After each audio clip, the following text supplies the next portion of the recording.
네, 계속해서 사건 사고 소식 짚어보겠습니다. 배상원 프로파일러, 장영 한양대 교수 더 모셨습니다. 어서 오세요. 안녕하십니까. 안녕하세요. 네, 이 시간 한랭킹 세 번째 확인해 보도록 하겠습니다.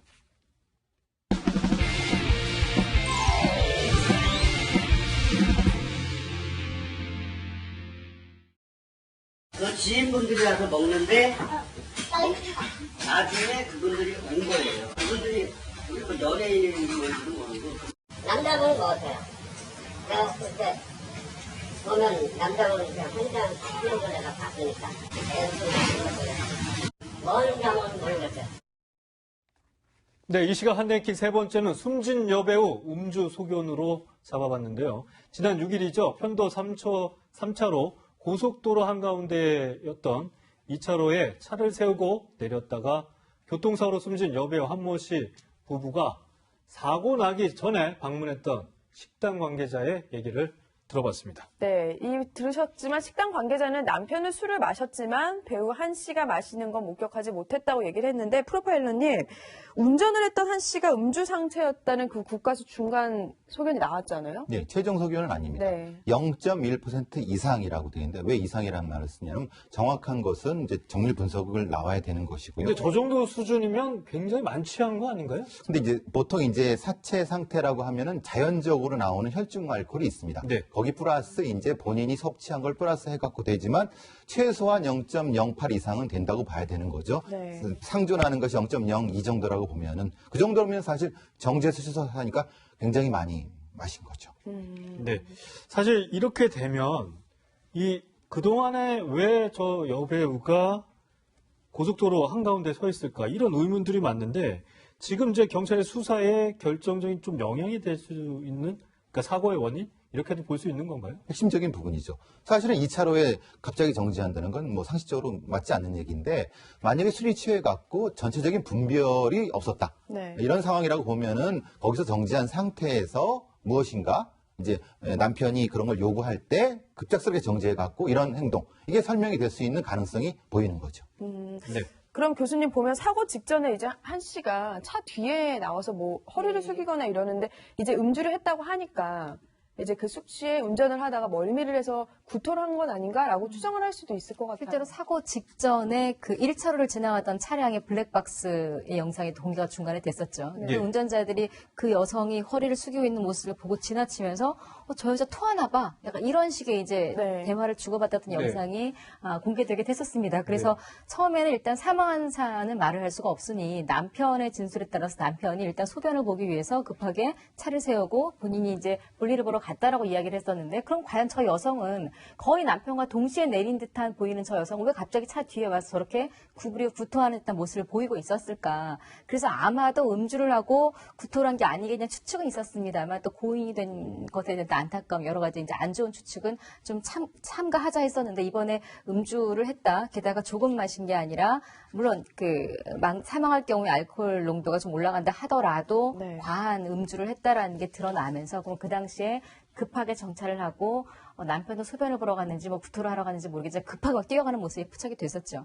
여성도 마찬가지로 급하게 저렇게 내려서 저런 행동을 할 정도면 만취 상태가 아니었겠느냐. 그리고 만취 상태에 정말 약간 분별이 어려워서 차도 엉뚱하고 차를 세우고 사고가 이어진 것이 아니냐라는 추측이 가능한 거죠. 네, 사실 이 사건이 처음에 이제 언론을 통해 알려졌을 때 왜 도대체 저 여배우 한모 씨가 고속도로에 내려가지고 이렇게 사고를 유발시켰을까 네. 이런 부분인데 하나둘씩 좀 의문이 풀리고 있는 것 같습니다. 그런데 유일한 목격자 바로 옆자리에 있었던 남편은 아내가 술을 마셨다는 부분에 대해서 애매한 진술을 했었어요. 술을 마셨는지 보지 못했다. 뭐 이런 얘기를 했는데 배성훈 교수님, 남편이 그걸 몰랐다라는 게 일반적인 상식으로서는 이해가 안 가거든요. 그렇죠. 상식적이지 않죠. 예. 판단을 안 하는 겁니다.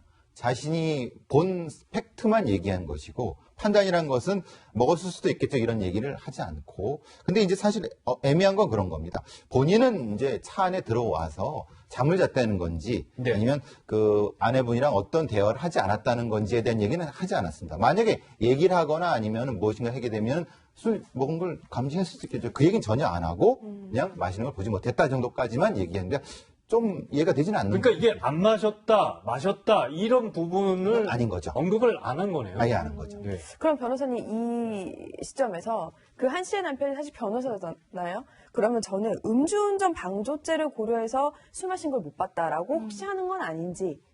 뭐 그렇죠. 그럴 그럴 수 수 있죠. 있는 그리고 뭐 지인들이 있는 자리에서 합석을 했잖아요. 예. 그러면 자신의 아내가 술을 먹었는지 먹지 않았는지 그거는 뭐 모를 일이 전혀 없거든요. 그런데 마시는 걸 보지 못했다 자체는 제가 볼 때는 이제 소극적으로 마셨는데 이제 그 말을 하기가 어려운 지경에 이르렀다 이렇게 볼 수 있어요. 그리고 또 일단은 운전을 했던 한 씨가 네. 알코올 혈중 농도가 0.1% 나왔잖아요. 그러면 명백히 술을 마신 건 맞죠. 근데 여기서 문제가 되는 것은 이 차량 자체를 그러면 그날 아내에게 운전을 하도록 했다고 한다면 음주운전 방조죄가 무조건 될 가능성이 커요. 그리고 음주운전 방조의 어떤 전형적인 방법이 자기가 원래 운전을 해야 하는데 열쇠를 운전하라고 준 경우에 있어서는 이제 음주운전 방조죄가 대부분 되거든요. 그래서 아마 술을 먹고 나서 이 차량에 평소에 운전하는 사람이 누구였는지 아니면 영종도로 가는 과정에서 누가 운전을 했는지 만약에 남편이 운전을 했다고 한다면 이건 음주운전 방조죄가 될 가능성이 크다고 볼 수 있는 거죠. 그리고 술 자체를 보면 굉장히 술을 많이 마셔서 누가 운전하든지 간에 좀 적게 먹은 사람이 운전하는 방법을 좀 취했을 가능성이 크거든요.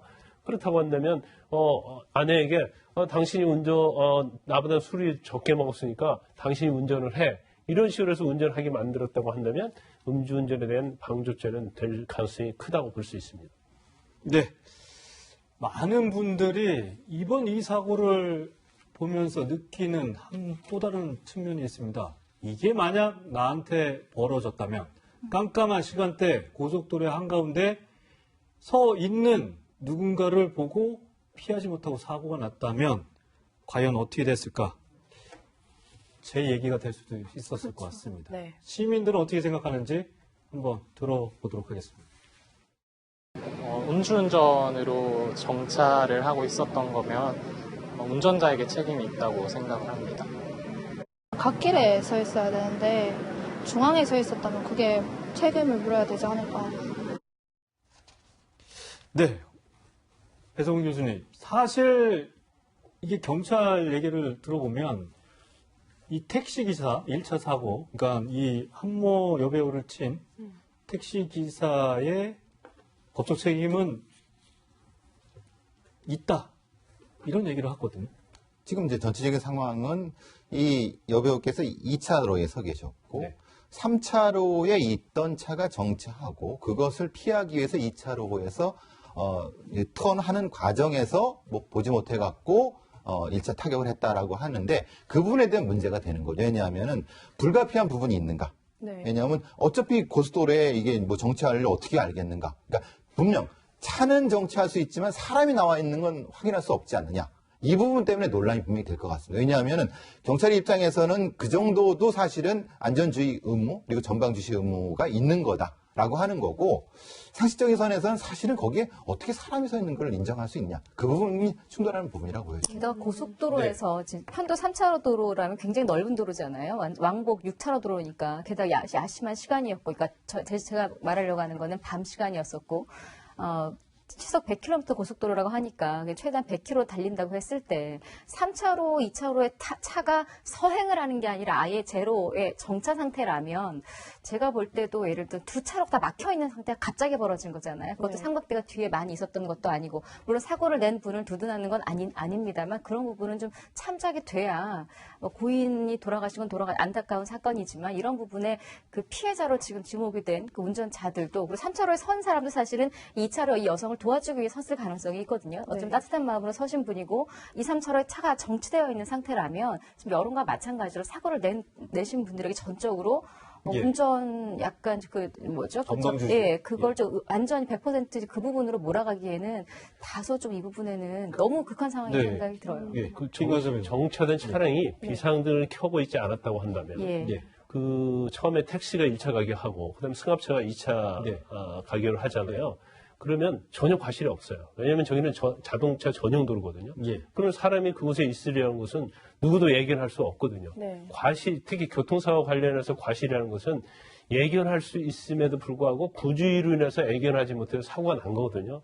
그런데 자동차 전용도에 사람이 있는 건 누구도 그걸 예견할 수 없어요. 그런데 여기서 이제 과실과 관련해서는 뭐 언론이랄지 이런 데 많이 나오지만 일단 자동차 비상등을 켜고 있었기 때문에 일단 택시 운전사는 그거에 대해서 회피할 수 있는 그러한 주의 의무가 있다고 볼 수 있어요. 그런데 그 자동차를 회피할 수 있는 주의 의무는 있지만 그 뒤에 사람이 서 있을 것까지는 얘기를 할 수 없거든요. 그래서 이게 과실이 인정된다 하더라도 택시 운전사에 대해서는 과실이 거의 극히 경명히 인정될 수 있고 네. 또 형사법적으로 과실이 인정될 수 있을까? 그건 굉장히 저는 의문이 있다고 보고요.